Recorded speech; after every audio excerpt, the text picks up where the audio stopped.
The unfortunate answer, and some people won't like this, the ROI of investing in some parts of data, and this is not like a dramatic answer, but in some of the foundational pieces of this, the ROI is having a business in 5 years. I agree with this. I think it's the ROI is a hard thing to accept across the company from the concept perspective because everyone is trying to simplify this and say, "Oh, this is a 10% of my time." Everybody's talking right now about AI and a 20% of efficiency that every meta engineer is having, and for the same reason, 20% of people getting laid off. I mean, that's lame. And I know the meta is not a great example because they are very data savvy. But where I'm going with this, I think the biggest ROI you getting is how the mindset is shifting in a company.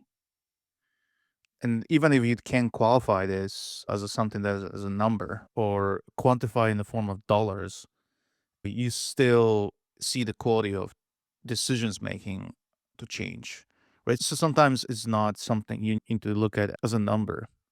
It's just the quality of those conversations that will give you a good ROI. You know what I mean? Because we will just be almost everywhere. Yeah. Arguably, you can quantify everything, but I don't think that's where the conversation should start.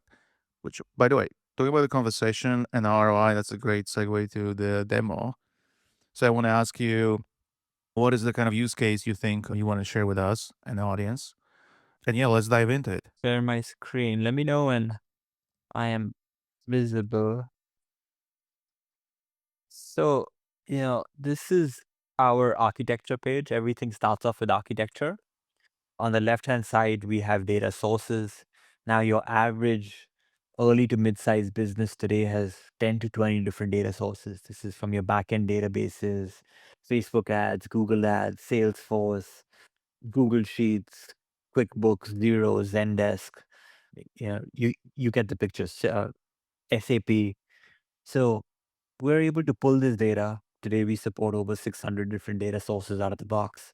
We're able to pull it into a data warehouse. If a company is already on a cloud, if you're on AWS, you might want to use Redshift. If you're on GCP, you might want to use BigQuery. You might be on Snowflake. You might be on a Databricks. We work on top of all of them. If you don't have one, you could go get one from 5x. So we take care of that abstraction for you.